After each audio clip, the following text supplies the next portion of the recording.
Hello, Wild Hearts. This is Aisha here, and I am getting ready to give you a reading for the full moon lunar eclipse in Capricorn. So I was just reading one of my favorite astrologers' forecast, and I wanted to share some words with you before we got into the pick a card. I think I'm going to do three. You'll see in a minute what I'll do. So the full moon lunar eclipse occurs on July 16, 2019 at 24 degrees Capricorn at 4:38 p.m. CDT. This eclipse exists beyond words for me. I only have a few half articulations you are welcome to dance with. The resistance I feel to my own sadness is not me. It is a conditioned betrayal of myself that I continue and will continue to struggle with.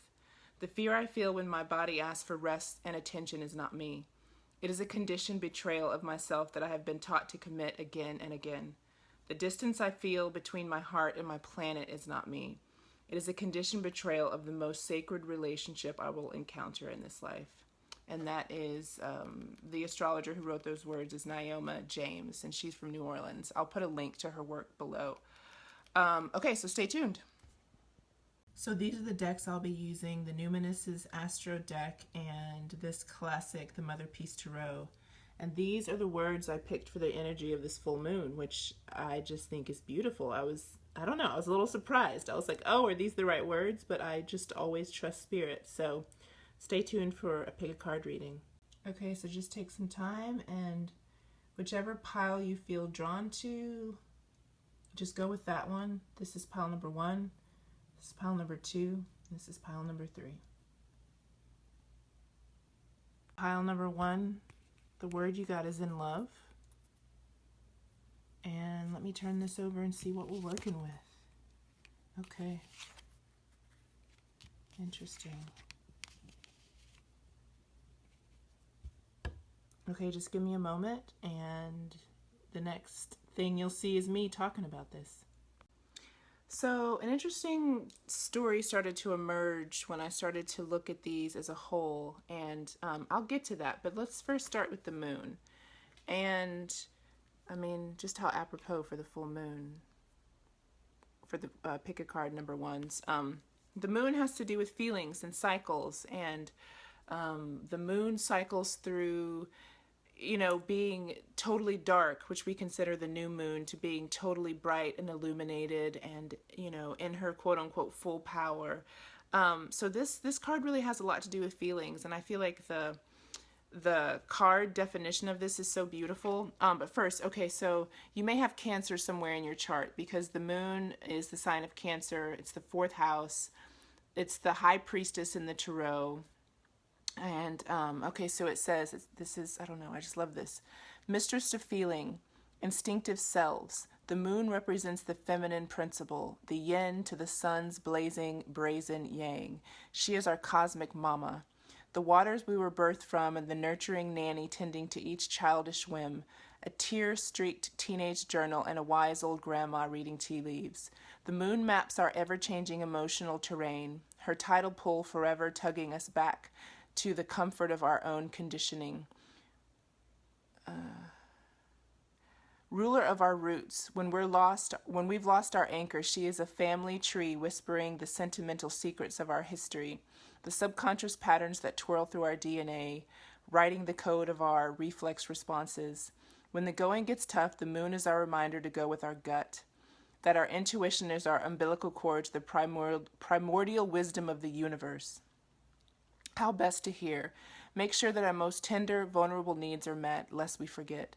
Mama always knows best, her magnetic monthly waltz across the skies, the pulse that connects us to the cycles of the cosmos.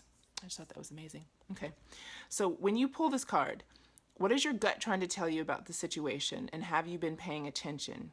Your instincts about the situation you are faced with are spot on, so how can you help yourself to trust what you know in your heart is true and make your next choice from this place? The moon is here to remind you to take whatever steps you need to feel safe and secure in your decision-making process. Perhaps this means more alone time to nurture your nervous system.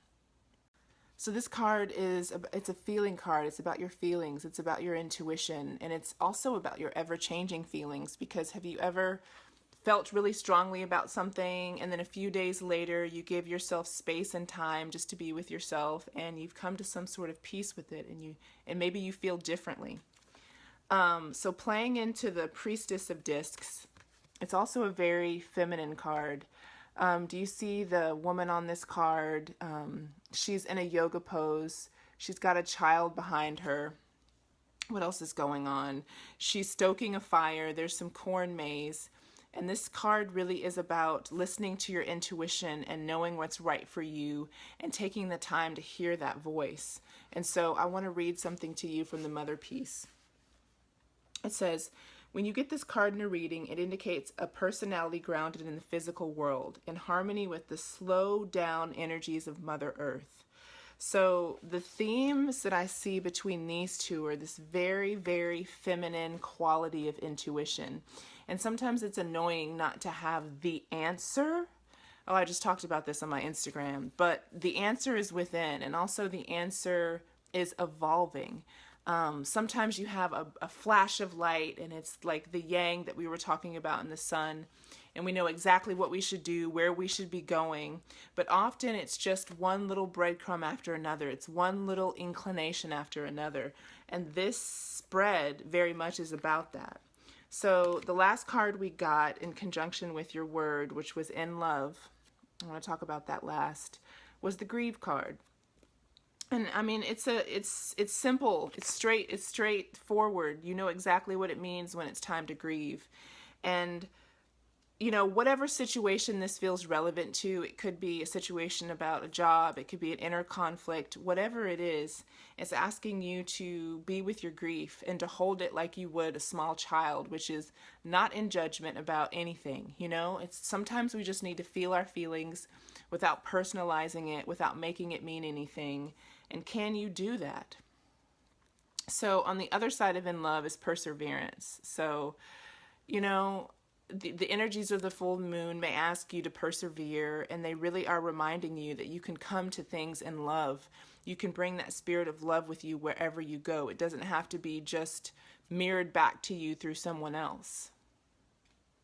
Okay, pick number 2, Bright Faith. Let's see what your reading is about. Got some fear cropping up. Okay, interesting. Son of Swords and Taurus, the bombshell. Okay, let me take some time with this and I'll be right back. All right, I've decided to kind of build the story on pick number 2. So if you've listened to all of them, they're going to all be slightly different. You got to follow your intuition, right? So Taurus, otherwise known as the bombshell in this deck, keywords: full, receptive, gorgeous, rooted, grounded, posh, placid, materialistic, languid, gentle, valuable, permanent, hoarding, obstinate, inflexible. The quality is fixed, the element is earth, the planet is Venus. Oh, Taurus. Taurus is so sensual, I love them. House 2, the symbol is the bull or the cow, the body part is the neck, the color is rose, the metal is copper, gemstone is emerald, the city is Rome. Oh, that makes sense. The scent is ripe, decadent, rich, chocolate, leather, and bourbon. God, you see, it's so sexy. The style, comfortable luxury, classic denim, cowboy boots, silk blouses, and camelback coats, and the tarot card is the Hierophant. Okay, hold on. Slow down. Dig your toes into the rich, moist soil. Feel the delicious weight of your body as each one of your 5 senses finds an anchor in the material world. If Taurus has a mission, it is to remind us what a gift it is to inhabit a human body, to have us pause for a moment to sample the sensual pleasures of the earthly realms. Taurus is a sensuous 4-handed massage scented with copal and a succulent black forest gatau soggy with booze-spiked cream. I'm not sure if I pronounced that right. Indulgence is our birthright, Taurus insists. Pleasure not only a principle, but a practice. Okay, so when you pull this card, Taurus means it's time to get back to the basics of love and self-worth. What feels delicious right now? Confront any signs of scarcity mentality and explore what's holding you back from believing in life's endless buffet. Try to simply want what feels good to want and move toward it. This is prime feasting energy, and you're being asked to celebrate the sensual in all forms: sense, sights, tastes, touches, and smells. You don't have to do anything at all right now. Simply lie back and appreciate the treats. Journal prompt: a list of luxury experiences you can gift yourself every day. So in conjunction with the Son of Swords, in the Mother Piece Tarot, the suns represent a masculine energy. And in particular, I don't know if you can see this, but this sun, he's got a dove in his hand. He's sacrificed the dove, but he's got his eye on the prize, which is this gold in the back. This card in the Mother Piece Tarot is about using your logic when it's time to use your heart and your feeling to come in contact with a goal or to create a shift in your life. It represents being overly analytical when life is really trying to get you into feeling. And I love what it says here. So it says, the cold logic of your ego is about to strangle the dove of your heart. Okay, so that's this imagery. You need to soften and remember that you are not functioning in a vacuum. Let go of the false sense of isolation you feel and connect to the rest of life. When this card is upright, you need to stop thinking and get down to feeling. So it was upright. So in conjunction with Taurus, the bombshell, who is always reminding us of being in our body and what we can discover through that, I don't know, I feel it plays well with this one. You know, even this one's asking you to get into your body and to remember. And that's what Taurus is all about, you know. And in order to do that, what do you need? Bright faith. And what may be creeping in that's keeping you from leaving your head is fear. And fear, I mean, we've all heard we've all heard it, the false evidence appealing real. I've also heard of fear as feeling excited and ready. So it's this energy that can be really confusing and can keep us stuck. So fear can really keep us stuck instead of keeping us curious about what is actually possible. So card 2, what life is really asking you to do is get into your body and really feel what that feels like and make some decisions from this point around the full moon. All right, pile 3, we have cherished, boundaries, the 6 of Wands, and the 7th house of relating. Okay, yeah, give me a second with this. Okay, so pick a card 3. What's this story about? This story is about the energy of how we relate to others and creating the boundaries that we need to feel safe, to feel cherished. Your word that you got was cherished. So let's start with the 7th house. So the 1st through the 6th house in astrology has to do with how we relate with ourselves. My personal philosophy, even though the 7th house is about how we relate to partners, companionship, best friends, marriage, basically relationships, is the primary relationship we're having is with ourselves. So even though the advice that I'm going to read to you has to do with another cherished relationship, just know that the first cherished relationship that you have is with yourself, and from that point, all other relationships take form. So if you're seeing something in your outer world that's being reflected back in your relationships, it really has to do with how we're relating to ourselves. So I just wanted to ask you to keep that in mind. Okay, so this says, the 7th house planets in our charts are learning how they brush up against others and where it may be necessary to adjust their point of view. The real growth potential comes with knowing where we are prone to lose ourselves in the quest for peace and harmony, and in doing so, delicately reclaim the pathways to our own personal power. When you pull this card, a key relationship is ready for some extra attention. Remember, it all starts here. Who have you been neglecting in your life, and how can you begin to rebuild the bonds that you once shared? It could simply be a case of busyness having made it harder to connect. Or perhaps a deeper conversation needs to be had. I know I need one. Whatever the reason for your time out, the 7th house card is putting the ball in your court when it comes to restoring your connection. It could also be that the relationship has run its course.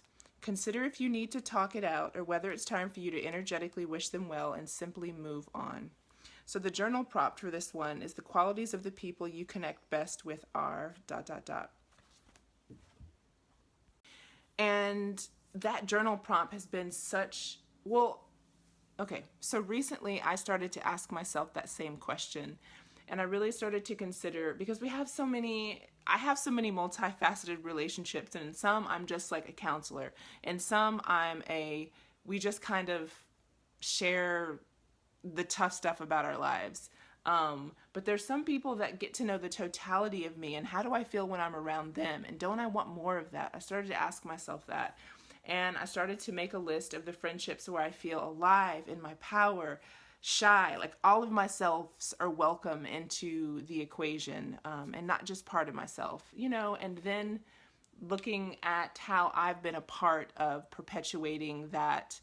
Any relationship where I have to play small or play different or not be myself, how have I been complicit in bringing that about? And what boundaries can I create to allow myself to flourish, thrive? That's the word I was looking for. Okay, so yeah, the story that's emerging has to do with boundaries as well. And for me, boundaries are invisible markers that keep me safe in my space. So I'm the one that has to set them. I'm the one that has to maintain them. And if necessary, I'm the one that has to tell people who are in my lives, who are close enough to me, who I would care to say I have a boundary about something, and they would get it. So, and then we got the Six of Wands. So thrown in there, this is a representation of Shakti. I mean, look at her. She's powerful. She's got her staff in her hand, and she's in this position where she's taking up a lot of space. She's very confident. This is what this card is about. It's about confident, moving forward confidently in whatever cherished relationship we need to give time and attention to. So I hope this helped. I'm not sure. So thank you for watching section number 3, card pick number 3. Number 3, I'm not sure how to say it. All the lovely souls who are watching number 3, thank you for tuning in. I hope that this helps over the full moon, and we'll see you in August. Don't forget to vote. Vote for, well, sign up for my Patreon. If you like what you see, sign up. If you have questions, holler.